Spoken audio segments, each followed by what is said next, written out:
Rester célibataire ou rester pauvre. Aujourd'hui, je vais parler d'une tendance qui est en train de se dessiner, qui est assez inquiétante et qui explique, je pense, pourquoi il y a de moins en moins de couples qui se forment dans une vision long terme. Je ne parle pas des flirts et des petites relations par-ci par-là qui durent un week-end, une semaine. Pourquoi il y a de moins en moins de couples qui durent, pourquoi les hommes ne veulent plus se marier et pourquoi malheureusement il y a de moins en moins d'enfants dans les pays occidentaux, mais pas que, également en Russie, également en Asie. Et c'est on va dire, cette tendance, cette mentalité qu'on pourrait appeler rester célibataire ou rester pauvre. C'est les hommes qui voient le rapport avec le sexe opposé, la femme, comme une dépense qui n'en vaut pas le coup, une dépense trop risquée, une dépense en énergie, argent, temps qui ne vaut pas le coup, voire même un risque financier majeur, voire même un risque qui peut carrément détruire leur vie.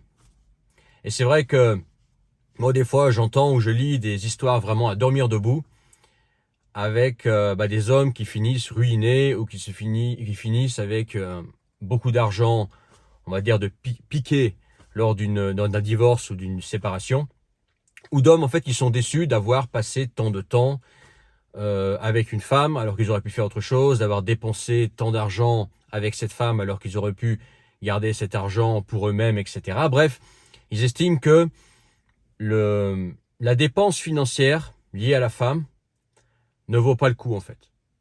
Qu'il y a trop de risques ou trop de dépenses financières pour ce qu'ils obtiennent. Et ça part déjà du bas de l'échelle, hein, du simple fait d'inviter une femme un coup pour boire un coup ou de l'amener au resto, etc. C'est vrai qu'aujourd'hui, on a le coût de la vie qui augmente de plus en plus et que quand tu invites quelqu'un au restaurant ou à boire un coup ou manger un petit coup vite fait ou faire une activité payante et que cet homme n'est pas encore en relation avec la femme, il n'a pas de garantie de résultat. Aussi bien, il va dépenser tout cet argent et pour ne rien obtenir au final, même pas une relation, rien. Okay, donc effectivement, au bout d'un moment, l'homme il se dit attends, ça fait je sais pas combien de dates que je paye par-ci par-là, des restos, des coups à boire, etc. Et ça conclut pas.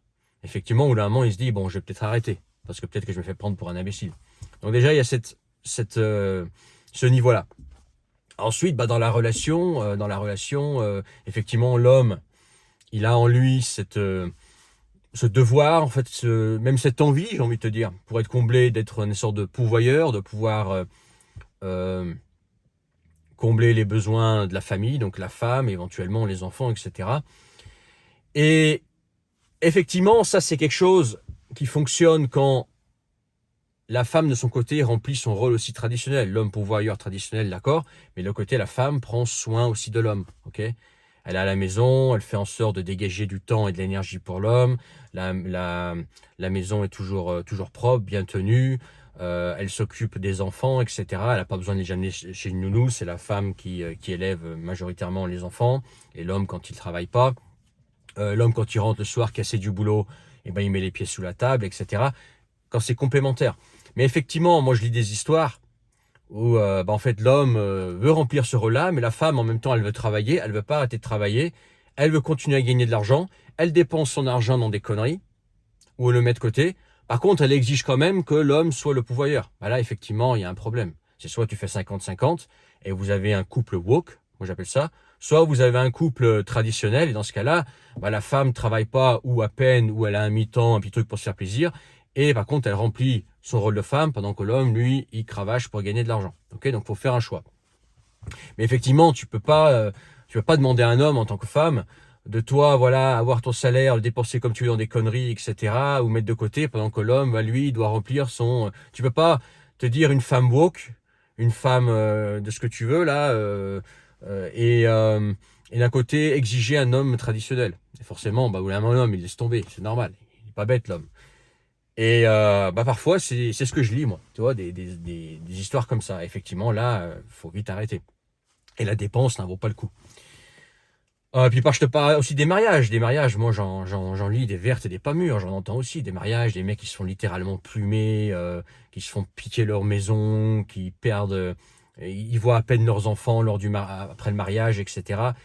Et ça les détruit. Eux, ils en parlent autour d'eux, ils préviennent les autres hommes, ils disent attention, il y a ce risque-là, etc. Ok. Bon, bien évidemment, il s'agit aussi de bien choisir la femme. Hein. Souvent, les femmes à problème, il y a quand même des moyens de les détecter un petit peu avant. Ok. Et puis aussi, quand tu as vécu un certain moment avec une femme, tu as vécu des hauts, des bas, etc., tu arrives à savoir avec qui tu vis. Mais il y a beaucoup d'hommes aussi qui se mettent vite en couple. Enfin, ils se marient vite, ils font vite des enfants, alors que ça prend le temps de connaître quelqu'un, etc. Et vraiment, j'ai envie de te dire, tester la personne, voir si elle va pas potentiellement te faire un coup à l'envers. Parce que toutes les femmes ne sont pas comme ça. Toutes les femmes sur Internet, en fait, il y a beaucoup d'exagération parce que ce sont toujours les personnes qui se plaignent. C'est comme quand tu lis les avis sur une entreprise ou sur un service. Bien évidemment, les personnes qui se plaignent vont être les plus bruyantes, mais les personnes satisfaites, elles vont pas en parler ou pratiquement pas. Enfin, c'est pareil pour les couples. Il y a beaucoup de couples aussi qui tiennent bien, avec des mariages qui continuent, qui tiennent, ou voire même il y a des divorces, mais lors du divorce, la femme n'est pas aussi méchante ou aussi vicieuse que certains hommes veulent faire croire. Moi-même, dans mon entourage, il n'y a pas longtemps, j'ai pas assisté, mais voilà, pour assister à un divorce.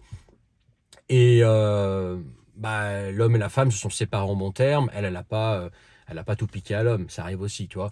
Donc tout le monde, voilà, là ici je fais des généralités, mais tout le monde n'est pas comme ça, que ce soit les hommes et les femmes. Également, il y a des hommes aussi qui sont des vraies enflures. Hein. On est bien d'accord. Hein.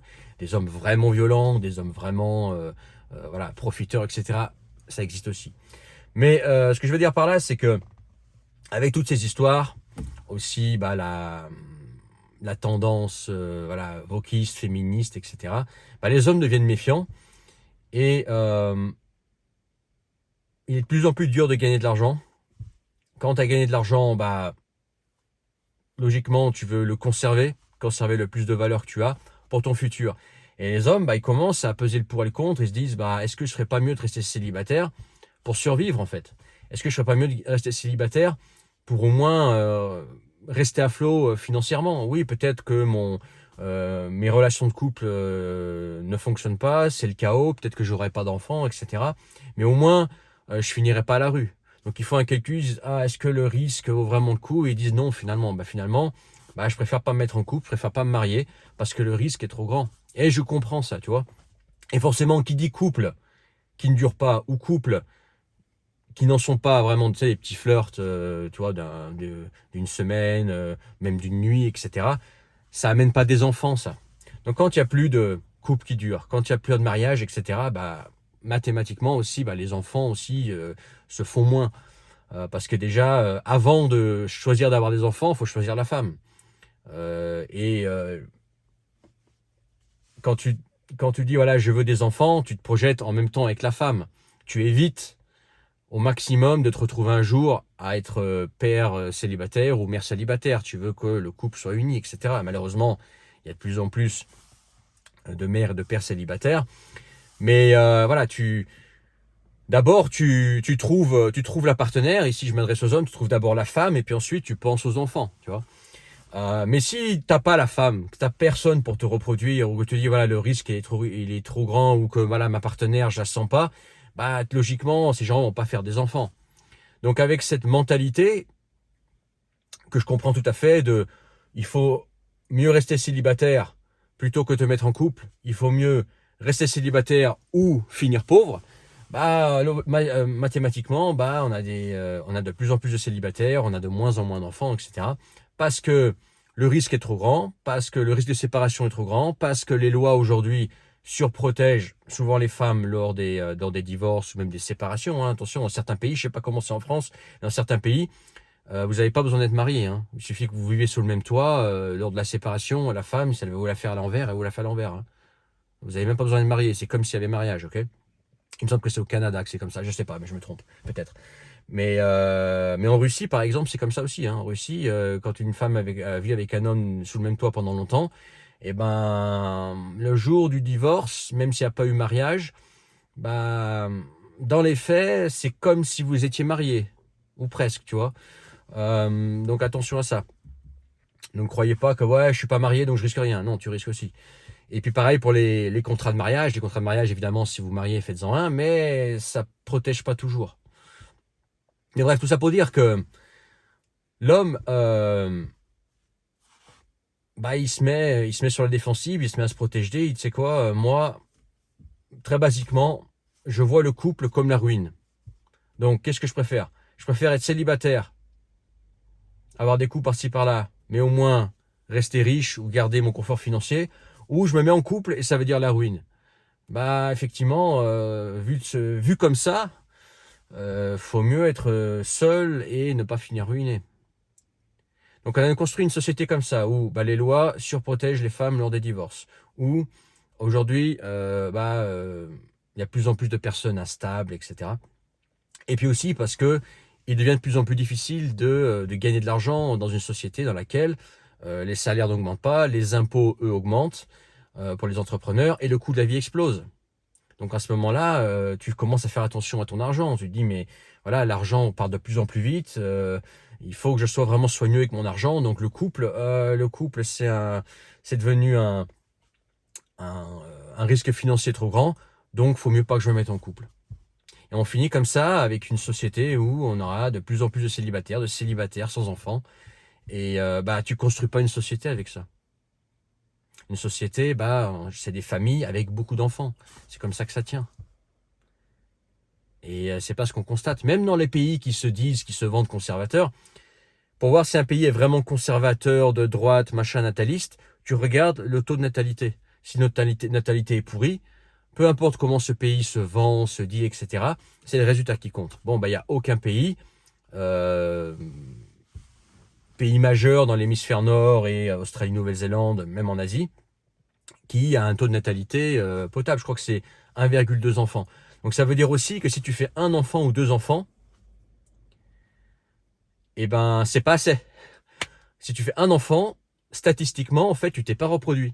Si tu fais deux enfants, statistiquement, tu t'es pas reproduit. Il faut commencer à faire trois enfants pour t'être reproduit, statistiquement. Si on part du principe que un taux de natalité positif qui permet au pays de juste se maintenir, c'est de 2,2 ou 2,1. Okay, donc il faut trois enfants en moyenne. Donc le mec il fait le calcul, il se dit voilà, de toute façon, même si je fais un enfant, deux enfants, statistiquement je me reproduis pas, c'est pareil sur le long terme. Tout est de plus en plus cher. Les risques que je me sépare avec ma femme sont grands, le risque qu'elle me plume lors de mon mariage sont grands. Et puis moi, voilà, je gagne pas assez pour subvenir aux besoins d'une famille entière dans ce monde où il y a une crise du logement, une crise du coût de la vie, etc. Donc le mec, il abandonne. C'est en fait un instinct de survie. Et c'est comme ça qu'on se retrouve avec cette tendance de rester pauvre, enfin rester célibataire ou rester pauvre. Et c'est malheureux parce que moi je comprends qui fasse ce choix-là. Est-ce que c'est mon choix? Non. Mais je comprends que c'est un choix d'extérieur qui peut paraître risqué. Bien évidemment, j'aurais pas fait ce choix-là s'il y avait eu d'autres. Enfin, je vais pas rentrer dans tous les détails perso, mais je comprends qu'aujourd'hui, notamment en 2026, les gens fassent ce choix-là. Okay.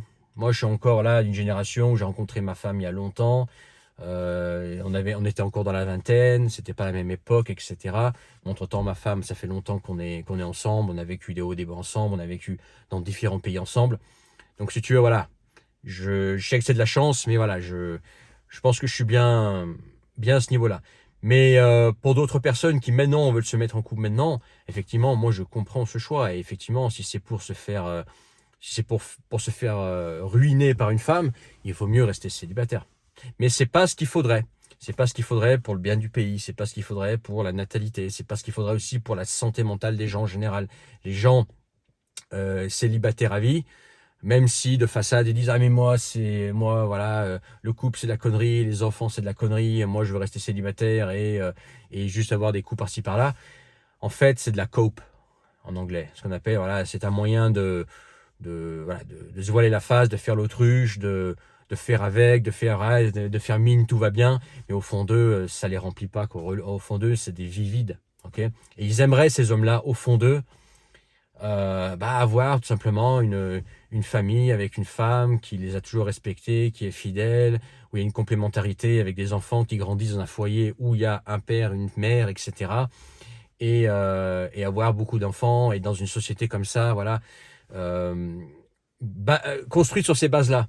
Sauf que la réalité est différente et effectivement, s'il n'y a pas ça, le moins pire choix, c'est effectivement rester célibataire et être seul. C'est dommage, c'est pas ce qu'il faudrait, mais c'est la réalité du terrain aujourd'hui. Voilà, dis-moi ce que toi tu en penses en commentaire. Dans la description, tu peux rejoindre encore la communauté privée à tarif doux. Regarde ça. Et pareil, si tu veux qu'on s'appelle toi et moi, un appel visio toi et moi, on s'appelle, on convient d'une heure et d'une date précise.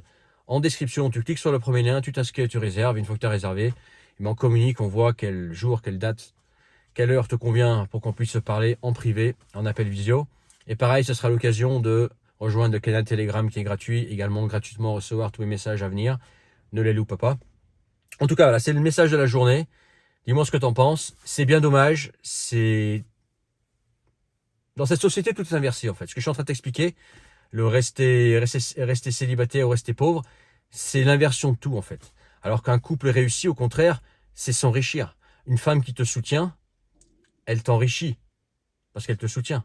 Elle te dégage du temps. Ok.